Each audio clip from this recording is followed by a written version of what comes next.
Yo, yo, yo, yo, yo, yo. What's good, YouTube? It's your boy E or you, aka the Harlem Legend, man. It's a lot going on out here, man. If you're new to the channel, welcome to Harlem Legend TV. Smash that like button, subscribe to the channel. Make sure you set your bell notification so you know when I'm going live. I gotta break this down for y'all, man. So Diddy is obviously in the system now. Yeah, this just dropped. MDC Brooklyn. You heard Sean John Combs. Yeah, that's what they had. He's 54 years old. As you can see, he has a registered number. So Diddy is actually locked up right now, and you got a lot of people saying he's not getting out of this.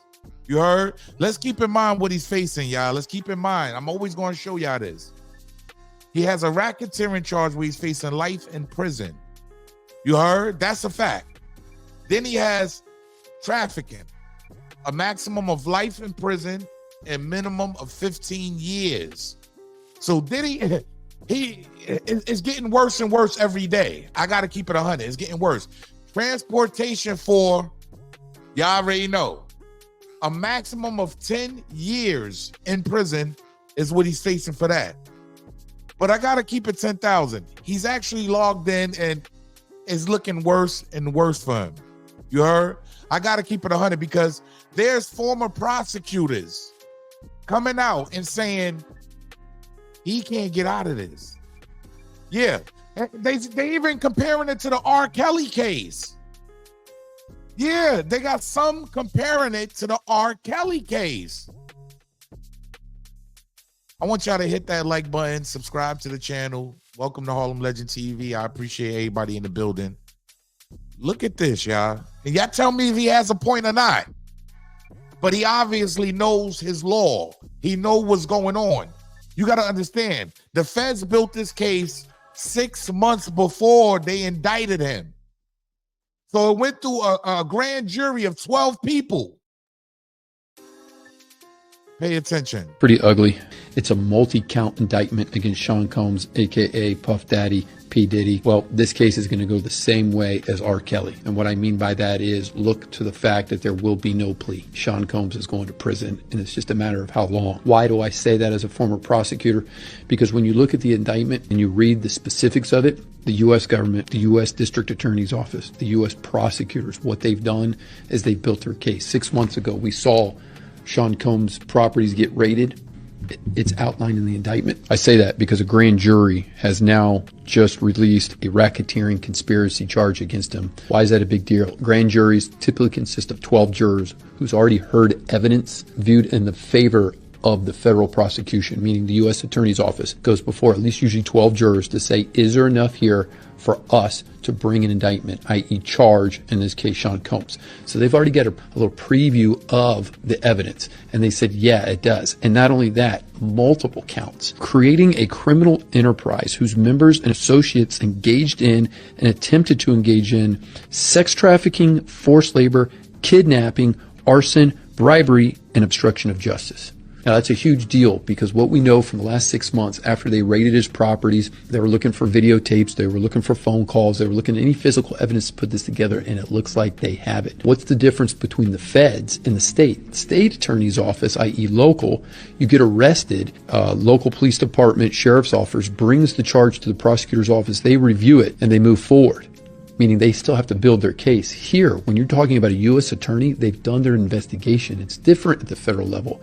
When they charge you day one, they're going into court and saying, we're ready to go. The only plea, in my opinion, is going to be conditioned upon Sean Combs going to prison. It's going to be sitting right there next to R. Kelly. And why? Because when you look at this, they reference and they talk about the witnesses that they have. Hotel workers, people from his businesses, friends, associates, sex traffickers. They don't plead with this type of specificity when it happened. Supervisors, security staff, household staff, and go into the illicit detail of what he orchestrated to match the racketeering charge. That means for 6 months, the feds have at least done their homework. The U.S. attorney had enough to take it to a grand jury. The grand jury has come back and said that, yes, criminal acts were committed. In my opinion, don't get it twisted. Even Puff Daddy doesn't have enough money to make this go away. Keep in mind, the U.S. government, U.S. Attorney's Office, is the biggest, strongest, and the wealthiest law firm in the world. He's not going to buy his way out of this. In my opinion, as a former prosecutor, they're not going to accept a plea or a fine. He's going to be looking at prison time. The only is when and for how long. That's what his defense attorney is going to do. You'll hear him in the press. He'll come out. They'll plead his innocence. Innocent till proven guilty. We get it. But when you're a defense attorney and you look at the possible witnesses who can bring it together, and by the way, those civil claims that he settled don't mean anything. That those non-disclosure agreements aren't going to apply to a criminal charge. And why do I say that? Because the feds are going to say, hey, that's great for your settlement. And it says it's a non-disclosure, but guess what? You're going to be my first witness, and you are going to testify.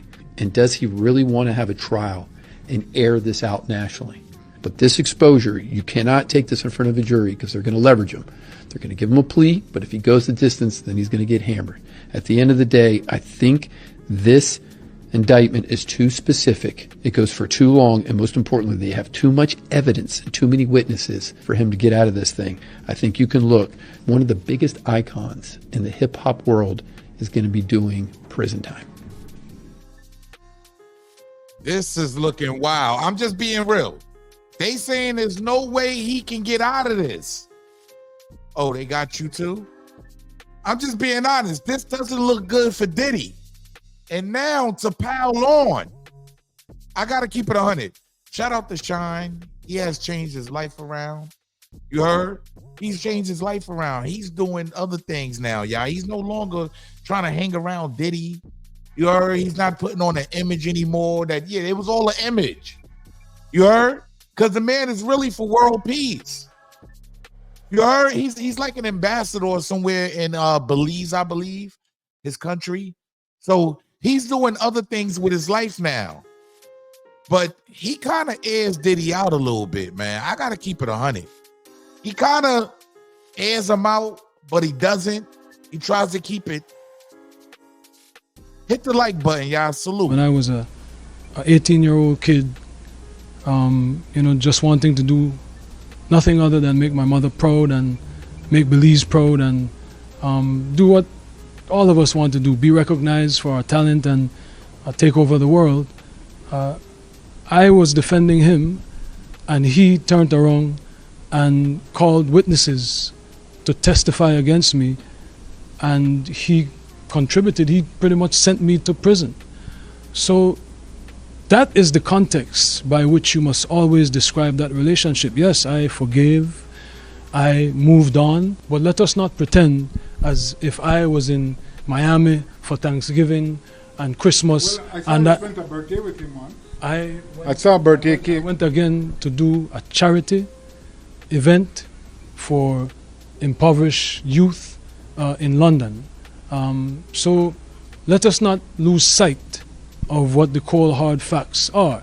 This was not someone who I vacationed with and who he and I enjoyed this great intimate relationship of brotherhood. This is someone who destroyed my life and who I forgave and who I moved on, and for the better interest of Belize, because he was in a position at that time to give scholarships and to maybe invest.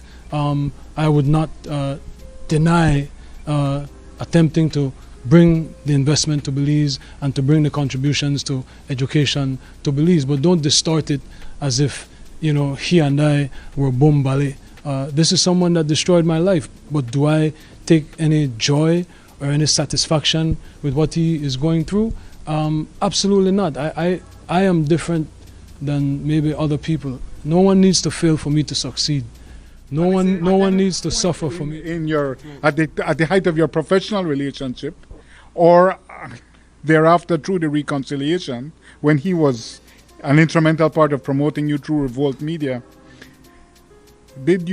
were you aware of these freak-off events, and were you aware of them? Did you have any participation in them? Oh my goodness, Jules Vasquez.